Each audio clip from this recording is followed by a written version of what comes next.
નમસ્કાર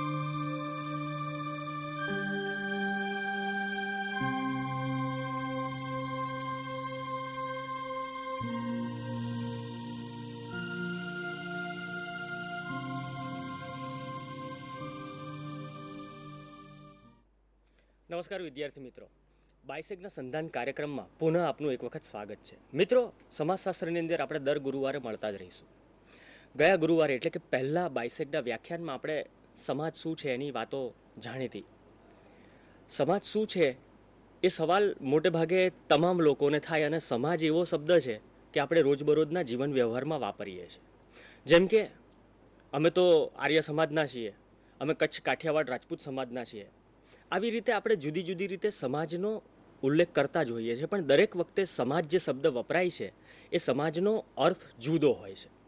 21મી સદીની આપણે વાત કરીએ તો કે આ 21મી સદીનો સમાજ છે, સાયબરટેનિક સમાજ છે, ઇન્ફોર્મેશન ટેકનોલોજીનો સમાજ છે, ફેશન આવી સમાજમાં ચાલે, આવા ઘણા પ્રશ્નો આપણી સમક્ષ રોજબરોજ આવતા હોય છે.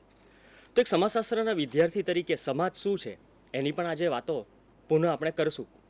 મોટેભાગે જ્યારે આપણે વિદ્યાર્થી અવસ્થામાં હોઈએ ત્યારે રિપીટેશનનું પણ વેલ્યુ હોય છે, એટલે એક પુનરાવર્તન આજે એવી રીતે કરશું કે સમાજ શું છે અને સાથે સાથે સામાજિક વિજ્ઞાન કઈ રીતે કામ કરે છે અને સમાજશાસ્ત્ર કઈ રીતે કામ કરે છે એની વાત હું પ્રોફેસર ડૉક્ટર રાજેન્દ્ર જાની અને મારી સાથે જૂનાગઢની બહાઉદ્દીન કોલેજમાં જે અધ્યક્ષ તરીકે સેવા આપે છે એવા ડૉક્ટર રાજેન્દ્રસિંહ રાઠોડ ઉપસ્થિત છે.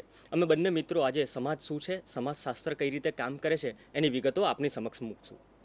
મિત્રો, જ્યારે આપણે સામાજિક સંબંધોની વાત કરતા હોઈએ અને સામાજિક વિજ્ઞાન તરીકે સમાજશાસ્ત્રની વાત કરતા હોઈએ ત્યારે સમાજ આ બધી બાબતોને કઈ રીતે જુએ છે એ ચોક્કસ જોવું જોઈએ.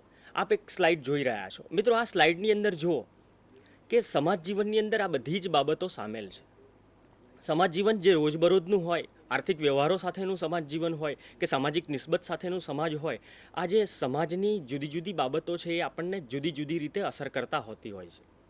મિત્રો, આ દ્રષ્ટિએ એક સમાજશાસ્ત્ર સામાજિક વિજ્ઞાન છે, તો સામાજિક વિજ્ઞાન એટલે શું એની વાત આપણે સૌ પ્રથમ સમજીએ. સમૂહના સભ્ય તરીકે માનવીની માનસિક અને સાંસ્કૃતિક પ્રવૃત્તિઓનો વૈજ્ઞાનિક પદ્ધતિના સહારે અભ્યાસ કરતા શાસ્ત્રો એટલે સામાજિક વિજ્ઞાન. એટલે સામાજિક વિજ્ઞાન છે એ બીજા જે આપણે શુદ્ધ વિજ્ઞાનો કહીએ, નેચરલ સાયન્સ કહીએ, એના પ્રમાણમાં જરાક જુદી રીતે વર્તે છે. એ જે અભ્યાસ કરતો હોય છે એની અંદર સમાજ જીવનના જુદા જુદા પાસાઓ છે એનો અભ્યાસ કરે છે, અને સમાજશાસ્ત્ર પણ એક સામાજિક વિજ્ઞાન છે એમ કહીએ ત્યારે સમાજ જીવનનો જુદા જુદા જે પાસાઓ છે એ પાસાઓનો સમાજશાસ્ત્ર અભ્યાસ કરે છે. એટલે સમાજની જો વ્યાખ્યા આપણે કરવી હોય તો કે સમાજ એટલે શું, તો કે સમાજ એટલે એ કે સામાજિક સંબંધોની એક ચોક્કસ પ્રકારની ઝાડ, એટલે કે સામાજિક સંબંધોનો ગુચ્છ. અને જ્યારે સામાજિક સંબંધોનો ગુચ્છ એવું આપણે વાપરતા હોઈએ સમાજશાસ્ત્રને સમજાવવા માટે, સમાજને સમજાવવા માટે, તો ચોક્કસ એ બાબતની પણ આપણે ધ્યાનમાં લેવું જોઈએ કે સમાજ એટલે અટપટી વ્યવસ્થાઓની ઝાડ. આપણે આ કેટલીક પ્રારંભિક વાતો કર્યા પછી એક વ્યાખ્યા દ્વારા એને સમજીએ. મિત્રો, તમે જાણો છો મેકાઈવર અને પેજ બહુ મોટા ગજાના સમાજશાસ્ત્રીઓ કે જેમણે સમાજને સમજાવવા માટેનું ખૂબ સરસ મજાનું પુસ્તક સોસાયટી લખ્યું. સમાજને સમજાવવા માટે એ બહુ જ નાની વસ્તુ મૂકે છે કે સામાજિક સંબંધોનું જે ગુંફન હોય એને આપણે સમાજ તરીકે ઓળખીએ છીએ. આવું મેકાઈવર અને પેજ નામના સમાજશાસ્ત્રી કહે છે. હવે જો સમાજશાસ્ત્રની સાથે આપણે સમાજને સમજવો હોય તો એની સર્વસામાન્ય વ્યાખ્યા પારિભાષિક કોષમાં ડૉક્ટર વિદ્યુત જોશી કેવી આપે છે, તો કે સમાજ એટલે માનવીની જરૂરિયાતોની પૂર્તિ જે હોય એની પાયાની તમામ સંસ્થાઓ ધરાવતી સામાજિક વ્યવસ્થા. હવે જે પાયાની જરૂરિયાતો છે એની પૂર્તિ કરાવતી સંસ્થાઓ એટલે કઈ? ધર્મ, કુટુંબ, લગ્ન, આ બધી જ સામાજિક સંસ્થાઓ છે એ રોજબરોજના જીવનમાં, સમાજ જીવનમાં વ્યક્તિ વચ્ચે સ્પર્ધા, સંઘર્ષ, સહકાર આ બધું નિર્માણ પામે અને સાથે સાથે સમાજ ચલિત થાય, આગળ ને આગળ ગતિ કરતો રહે એવા જો પ્રયાસો કરવા હોય તો આ બધી સંસ્થાઓની જરૂરિયાત રહે છે. એટલે સમાજમાં જે પાયાની જરૂરિયાતો છે એની પાયાની જરૂરિયાતોની પૂર્તિ માટે ચોક્કસ પ્રકારની સંસ્થાઓ છે. એટલે સંસ્થાઓ અને માનવીઓની જરૂરિયાત આ બંને વચ્ચે એવી સામંજસ્ય સ્થપાયું છે કે એને કારણે સમાજ આગળ ને આગળ જતું રહે. સ્વાભાવિક છે કે આ આગળ ને આગળ એટલે કેટલીક બાબતો નકારાત્મક હોય, કેટલીક બાબતો હકારાત્મક હોય. સમાજની અંદર હકારાત્મક અને નકારાત્મક બંને બાજુઓ આવે અને એનો વૈજ્ઞાનિક પદ્ધતિએ અભ્યાસ કરતું શાસ્ત્ર એ સમાજશાસ્ત્ર એવી એક સાદી વ્યાખ્યા થઈ શકે. મિત્રો, આપણે આગળ વધીએ વ્યાખ્યાનમાં. તો કે સમાજશાસ્ત્ર એટલે શું? અગાઉ મેં કહ્યું કે જે સામાજિક સંબંધોનું ગુફન છે એને આપણે સમાજ કહીએ છીએ, અને આ જે સામાજિક સંબંધોનો પદ્ધતિસરનો અભ્યાસ કરવાનું જે કામ કરતું વિજ્ઞાન છે એને આપણે સમાજશાસ્ત્ર તરીકે ઓળખીએ છીએ. મિત્રો, મોટે ભાગે જ્યારે તમે કોલેજમાં અભ્યાસ વિષય તરીકે સમાજશાસ્ત્રની પસંદગી કરો છો ત્યારે એવો સવાલ આવતો હોય છે કે આ સમાજશાસ્ત્ર કયું નવું તૂજ છે. એક વિજ્ઞાન તરીકે સમાજશાસ્ત્રની ઓળખ આપવાની હોય તો ઘણા બધા મિત્રો એમ જ સમજે કે જે સમાજશાસ્ત્ર સાથે સીધી રીતે જોડાયેલા નથી, પણ સમાજના એક સભ્ય તરીકે સમાજને જેમ સમજે છે અને સમાજના વિવિધ વિષયોની પોતાને જાણકારી છે એ રીતે જ્યારે એ વાત કરતા હોય ત્યારે એવું કહેતા હોય છે સમાજ એટલે ઇતિહાસ, ભૂગોળ અને નાગરિક શાસ્ત્ર. એવું નહીં મિત્રો, ઇતિહાસ, ભૂગોળ અને નાગરિક શાસ્ત્ર પણ એ પોતાની રીતે એક અલગ પ્રકારના સામાજિક વિજ્ઞાનો છે. પણ સામાજિક વિજ્ઞાનોની અંદર સમાજશાસ્ત્ર કઈ રીતે જુદું પડે છે એની વાત અહીંયા ચોક્કસ આપણે સમજવી પડે. જે સામાજિક સંબંધોના ગુફન સાથે આપણે સમાજને ઓળખાવીએ છીએ કે આ ગુફનોનું જે પદ્ધતિસરનું અભ્યાસ કરીએ છીએ એને આપણે સમાજ કહીએ છીએ, તો સામાજિક સંબંધોની અંદર ગુફન કેન્દ્ર સ્થાને છે. આ કેન્દ્ર સ્થાને જ્યારે અભ્યાસ કરીને સમાજશાસ્ત્ર વાત કરતું હોય ત્યારે મોટે ભાગે બીજા વિજ્ઞાનો જે છે એ સમાજને જુદી રીતે જોવે છે, અને સમાજશાસ્ત્ર એની વિશિષ્ટતા જુદી રીતની છે. તો સમાજશાસ્ત્રની આ વિશિષ્ટતા કેવી? તો કે સમાજશાસ્ત્ર એ રીતે વિશિષ્ટ છે કે આ સામાજિક વિજ્ઞાન જે છે એ સમાજ જીવનનો અભ્યાસ એક સમગ્ર રૂપમાં કરે છે, જ્યારે સમાજના કોઈ એક પાસા ઉપર એ ધ્યાન કેન્દ્રિત કરતું નથી. મિત્રો, આપણે જ્યારે વાત કરતા હોઈએ ત્યારે સામાજિક વિજ્ઞાનની અંદર સમાજશાસ્ત્ર બીજા વિજ્ઞાનો કરતાં અલગ કઈ રીતે પડે છે? તો કે અલગ કઈ રીતે પડે છે એ બાબત આપણે જુદી રીતે જોવી હોય, એક સમાજશાસ્ત્રના વિદ્યાર્થી તરીકે જોવી હોય તો આપણી પાસે કેટલીક માહિતી હોવી જોઈએ. જેમ કે માનવી વચ્ચેના જે સંબંધો છે એ સંબંધો કેવા પ્રકારના હોય? માનવી વચ્ચે સંબંધો કેવા પ્રકારના હોય? તો કે માનવી વચ્ચે આર્થિક પ્રકારના સંબંધો હોય, નૈતિક સ્વરૂપના સંબંધો હોય, રાજકીય સ્વરૂપના સંબંધો હોય, કૌટુંબિક સંબંધો હોય. આ બધા જ પ્રકારના સંબંધો એ માનવીને તો સ્વાભાવિક છે હોય. એટલે એ કોઈક સંસ્થા સાથે જોડાયેલો છે ત્યાં એને માત્ર ને માત્ર રાજકીય સંબંધો છે. એ કોઈક ધાર્મિક પ્રવૃત્તિ સાથે જોડાયેલો છે તો ત્યાં એના સંબંધો માત્ર ને માત્ર ધાર્મિક સંબંધો ઉજાગર કરતા હોય એવા જ હોય. આ બધા જ સંબંધો મૂળભૂત રીતે નોખા છે, અને બીજા વિજ્ઞાનો છે એ આ નોખા સંબંધોને પોતાની રીતે જુએ છે, અને સમાજશાસ્ત્ર પણ પોતાની રીતે જુએ છે. અને પણ પોતાની રીતે જોવાની જ્યારે વાત કરીએ છીએ ત્યારે સાવ આગવી રીતે સમાજશાસ્ત્ર જુએ છે. આપણે એક દાખલો લઈએ. એક વ્યક્તિ બજાર વ્યવસ્થામાં કંઈક ખરીદવા જાય છે તો સામે પણ વેચનાર એક વ્યક્તિ જ હોય. તો એક વ્યક્તિ વેપારી છે અને એક ગ્રાહક છે. તો ગ્રાહક અને વેપારના જે સંબંધો છે એ આર્થિક સંબંધો છે. પણ આપણે જો આ બે વ્યક્તિઓની ઓળખાણ કરાવવાની હોય તો આપણે ક્યારેય એવું કહેતા નથી કે આર્થિક સંબંધો જેમની વચ્ચે સ્થપાવાના છે અથવા તો સ્થપાયા છે એવા વ્યક્તિઓ આ છે, એવું કહેતા જ નથી. આપણે એને સામાજિક માનવી તરીકે જ જોઈએ છે. સમાજશાસ્ત્ર આ રીતે બીજા જે શાસ્ત્રો છે એના કરતાં જુદું પડે છે. મિત્રો, જે સંબંધો છે એ સંબંધો ચોક્કસ પ્રકારના છે, અને આ ચોક્કસ પ્રકારના સંબંધો ચોક્કસ પ્રકારની વ્યવસ્થાને કારણે આવ્યા હોય છે, અને આ વ્યવસ્થાને કારણે જે સંબંધો નિર્માય છે એની જે પરિપાટી પેદા થતી હોય છે એ પરિપાટીનો તપાસ કરી અને સમાજ સમક્ષ મૂકતું શાસ્ત્ર એટલે સમાજશાસ્ત્ર. એવી સાદી વાત આપણે અત્યારે જોઈએ. એટલે મિત્રો, જ્યારે સામાજિક માનવીઓની આપણે વાત કરતા હોઈએ ત્યારે ચોક્કસ પ્રકારે આપણે સામાજિક માનવીઓના સંબંધો જે જુદી જુદી રીતે રચાતા હોય છે એનો સંપૂર્ણ રીતે અભ્યાસ કરતું શાસ્ત્ર એટલે સમાજશાસ્ત્ર એમ કહી શકીએ. આપણે આગલી સ્લાઇડમાં જોઈએ. તમે એક આ ફોટોગ્રાફ્સ ઉપર જુઓ છો અને નીચે લખાણ છે સમાજશાસ્ત્ર સામાજિક ઘટનાનો વૈજ્ઞાનિક પદ્ધતિએ અભ્યાસ કરીને આ ઘટનાઓ અંગેની સ્પષ્ટતા અને સાચી સમજણ મેળવવાનો પ્રયાસ કરે છે. મિત્રો, આપણે એક વાત કરીએ કે એક ટોળું, તો માનસશાસ્ત્ર ટોળાને જુદી રીતે જોતું હોય, પણ જ્યારે સમાજશાસ્ત્રની અંદર ટોળાની વાત કરતા હોઈએ ત્યારે આપણે આ શબ્દ ઘણી બધી વખત વાપરતા હોઈએ છીએ કે ટોળું પોતાની જિજ્ઞાસા જે હતી કે શું થયું છે ચાર રસ્તે, કોણ ભટકાયું છે, નંબર પ્લેટ પણ એને જોવી હોય, કોને વાગ્યું છે એ પણ જોવું હોય, 108 આવી કે નહીં એ પણ જોવું હોય. આ બધી બાબતને પણ ટોળા સાથે સંબંધ છે. પણ ટોળાની જ વાત સમાજશાસ્ત્ર કરતું હોય એવું નથી. આ ટોળું એટલે સમાજનો એક ભાગ છે, એક પાસું છે, એવી રીતે સમાજશાસ્ત્ર સમજાવવાનો પ્રયાસ કરે છે. આપણે જ્યારે ટોળાની વાત કરતા હોઈએ કે સમાજની વાત કરતા હોઈએ અને સમાજના સભ્યોની વાત કરતા હોઈએ તો બીજી એક સ્લાઇડ ઉપર ચોક્કસ નજર નાખવી પડે. મનુષ્યના સમગ્ર જીવનની ઘટમાળ જેની અંદર ઘડાય એ અમલમાં પણ મુકાય અને સાથે સાથે પરિપૂર્ણ પણ થાય છે. તે સમાજ જીવન શું છે, કેવું છે, તે કઈ રીતે કાર્ય કરે છે ને એ બાબત સમજવાનો વસ્તુલક્ષી દ્રષ્ટિબિંદુથી તટસ્થ અને નિરક્ષીર વિવેકભાન જાળવીને સમાજશાસ્ત્ર તપાસ કરે છે. એટલે આ જ્યારે આપણે વાત કરતા હોઈએ તો ચોક્કસ એ વસ્તુ સમજવી પડે કે નિરીક્ષિર વિવેક ભાન જાળવીને એટલે આ કઈ રીતે નિરીક્ષિર વિવેક ભાન સમાજશાસ્ત્ર જાળવે અથવા તો સમાજશાસ્ત્રી જાળવે. તો એના માટે મારે એક ઉદાહરણ એવું આપવું પડે જેમ કે ગરીબી નાબૂદી. આ ગરીબી નાબૂદીની જે વાત કરવાની હોય, સરકાર કક્ષાએથી એક પ્લાનિંગ થાય, આયોજન થાય કે ગરીબી નાબૂદી આપણે કરવી છે, તો ગરીબી નાબૂદીની જે વાત છે એને મૂળથી વિચારવી પડે. આપણે જ્યારે કોઈ સામાજિક સમસ્યા આવતી હોય તો સમાજશાસ્ત્રીનું કામ આ છે કે એનું ઉદ્ભવ સ્થાન જોવે. આપણે એક ઝાડ જોતા હોય અને ઝાડમાં મૂળ ક્યારેય દેખાતા નથી. આપણે ઝાડને સમગ્રના અસ્તિત્વની દ્રષ્ટિએ જોતા હોઈએ છીએ.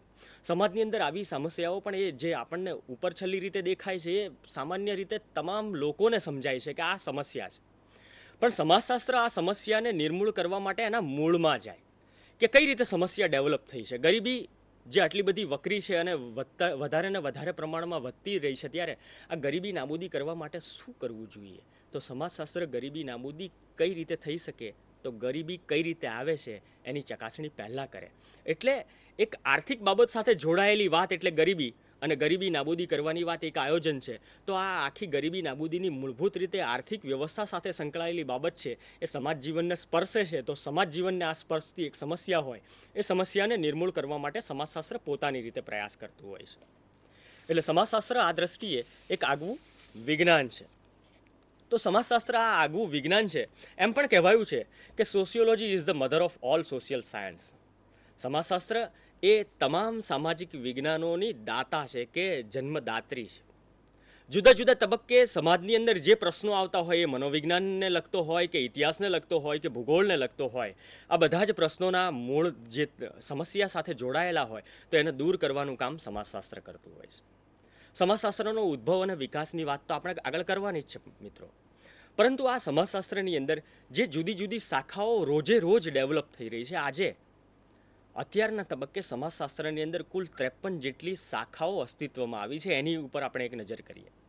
જેમ કે ગ્રામીણ સમાજશાસ્ત્ર, રૂરલ સોશિયોલોજી, નગર સમાજશાસ્ત્ર, ધર્મનું સમાજશાસ્ત્ર, કુટુંબનું સમાજશાસ્ત્ર, પ્રાદેશિક સમાજશાસ્ત્ર. તમે જે પ્રદેશમાં રહેતા હોય એ પ્રદેશની બોલી, ભાષા, જીવન વ્યવહાર, નીતિ, રીતિ, ફોકવેશ, કલ્ચર, આ બધું જ જુદા પ્રકારનું હોય છે. તો એક પ્રદેશ, આપણે એક કહેવતમાં એવું સમજીએ છીએ કે 12 ગાઉએ બોલી બદલાય, પણ બોલીની સાથે સાથે સમાજ પણ બદલાતો હોય છે. અને આ સમાજ બદલાતો હોય તો એ પ્રદેશની તાસીર શું, એ પ્રદેશની તાસીર શું, અને એ તાસીર સમજવા માટે પ્રાદેશિક સમાજશાસ્ત્રની એક આગવી શાખા પણ વિકસી છે.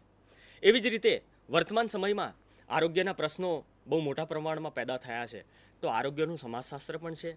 એવી જ રીતે ગ્લોબલ વોર્મિંગના આ દિવસોની અંદર પર્યાવરણનું સમાજશાસ્ત્ર, તો સાથે સાથે શિક્ષણનું સમાજશાસ્ત્ર, વ્યવસાયનું સમાજશાસ્ત્ર, ઔદ્યોગિક સમાજશાસ્ત્ર ઉપરાંત પ્રત્યાયનનું સમાજશાસ્ત્ર, જાતિગત લઘુમતીઓનું સમાજશાસ્ત્ર એ તાજેતરમાં ડેવલપ થયેલી એક શાખા છે, જેને આપણે સોશિયોલોજી ઓફ સેક્સ્યુઅલ માઇનોરિટીઝ તરીકે ઓળખીએ છીએ. એવી જ રીતે છેવાડાના માનવીઓનું પણ સમાજશાસ્ત્ર છે, આદિવાસીઓનું સમાજશાસ્ત્ર પણ છે. અને 21મી સદીમાં જે સૌથી અઘરામાં અઘરો સામાજિક સમસ્યા તરીકે ઉપસી આવેલો જે પ્રશ્ન છે એ એડ્સનું પણ સમાજશાસ્ત્ર વિકસ્યું છે. તો સાથે સાથે રમતગમતનું સમાજશાસ્ત્ર, મહિલાઓનું સમાજશાસ્ત્ર, નવરાશનું એટલે કે લીઝરનું સમાજશાસ્ત્ર, વિદેશમાં વસતા ભારતીયોનું સમાજશાસ્ત્ર, આ યુવાનોનું, તમારું પણ એક સમાજશાસ્ત્ર ડેવલપ થયું છે મિત્રો. તો સમાજશાસ્ત્ર આવી રીતે ઘણી બધી રીતે સમાજ જીવનના જુદા જુદા પાસાઓમાં એવી રીતે વિકસિત થયું છે અને આગળ ને આગળ જઈ રહ્યું છે કે જે આવતીકાલના જે પ્રશ્નો છે એ આજે સમજીએ અને એના ઉકેલ માટે ચોક્કસ નિરાકરણ લાવી શકીએ એવા પ્રયાસો કરતું એક શાસ્ત્ર, એક સામાજિક વિજ્ઞાન છે મિત્રો. જે સામાજિક વિજ્ઞાન તરીકે સમાજશાસ્ત્રની આટલી કેટલીક ચોક્કસ શાખાઓની આપણે વાત કરી. હવે આપણે સમાજશાસ્ત્રની અંદર જે સ્થાન મળ્યું છે એની વાત કરીએ મિત્રો. તો સમાજશાસ્ત્રનું સ્થાન જે અત્યારે છે એ કઈ રીતે ડેવલપ થયું, સમાજશાસ્ત્ર એક વિજ્ઞાન તરીકે કઈ રીતે વિકસિત થયું, એનો જનક કોણ, એ બધી વાતો આપણે કરવાની છે. દુનિયાના વિવિધ દેશોમાં સમાજશાસ્ત્ર કઈ રીતે ભણાવાય છે, ભારતની પણ વિવિધ યુનિવર્સિટીઓમાં સમાજશાસ્ત્ર એક આગવા વિષય તરીકે કઈ રીતે એનું સ્થાન મેળવી શક્યું છે, આ બધી જ બાબતો આપણે જોઈએ. પણ એ પહેલાં આપણે સમાજશાસ્ત્રની વાત કરીએ મિત્રો. વિદેશની અંદર, યુરોપિયન કન્ટ્રીઝની અંદર ભૌતિક વિજ્ઞાનનો ઝડપભેર વિકાસ થયો અને ભૌતિક વિજ્ઞાને જે વિજ્ઞાનના જે એક પાયાના નિયમો હતા એ નિયમો મૂકવાનું કામ કર્યું. આ પાયાના નિયમો મૂકતા સમાજ જીવનના જે પ્રશ્નો હતા એ પ્રશ્નો તો વકરતા જ જતા હતા.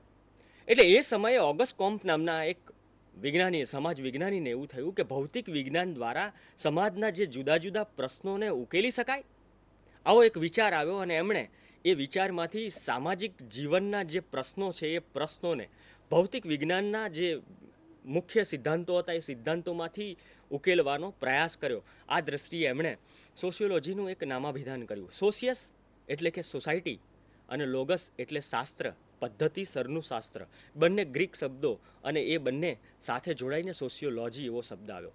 1798ની અંદર જન્મેલા ઓગસ્ટ કોમ્ટે 1857 સુધી આ રીતે સમાજશાસ્ત્રની અંદર ખૂબ વિશિષ્ટ કામ કર્યું અને એમણે પુસ્તકો પણ લખી અને સમાજશાસ્ત્ર એક ચોક્કસ વિજ્ઞાન છે એવી વાત મૂકી.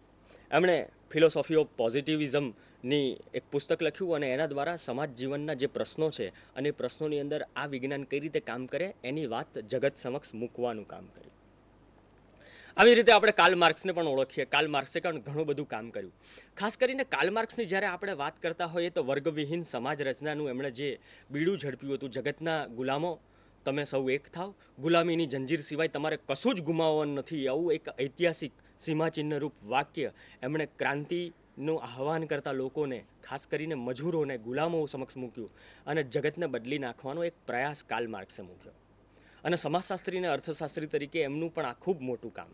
એવી જ રીતે હર્બર્ટ સ્પેન્સર. આમ જ્યારે આપણે ચાર્લ્સ ડાર્વિનને યાદ કરીએ તો ઉત્ક્રાંતિવાદની પ્રેરણા એમણે હર્બર્ટ સ્પેન્સરે ચાર્લ્સ ડાર્વિનના વિચારોમાંથી લીધી કે સામાજિક રીતે જ્યારે આપણે જોઈએ ડાર્વિનિઝમ અથવા તો ડાર્વિનવાદને, તો સમાજ જીવનની અંદર આ ડાર્વિનિઝમ કઈ રીતે ડેવલપ થયેલો છે. તો એમણે સામાજિક સંગઠનના વિકાસની વાત ઉત્ક્રાંતિવાદની અસર તળે મૂકી અને હર્બર્ટ સ્પેન્સરે ઘણા બધા સિદ્ધાંતો આ સામાજિક સંગઠનો ઉપર મૂક્યા અને સમાજને સમજાવવાનો પ્રયાસ કર્યો. જે તે સમયે સમાજને આ સમજાવવાનો પ્રયાસ એટલે સમાજશાસ્ત્રને સમજાવવાનો પ્રયાસ હતો. એટલે આ લોકોએ પણ ખૂબ સરસ મજાનું કામ કર્યું. એવી જ રીતે આપણે જોઈએ તો દરખાઈમ, ફ્રાન્સના ઇમાઇલ દરખાઈમે મિત્રો સુસાઇડ નામનું એક પુસ્તક લખ્યું, ગ્રંથ લખ્યો અને એની અંદર સમગ્ર વિશ્વની અંદર સુસાઇડની ટેન્ડન્સી કઈ રીતે ડેવલપ થાય છે, સમાજ જીવનની અંદર આ આપઘાતનું પ્રમાણ કઈ રીતે આવે છે અને આપઘાત કોણ સૌથી વધારે પ્રમાણમાં કરે છે, આપઘાત ઉપર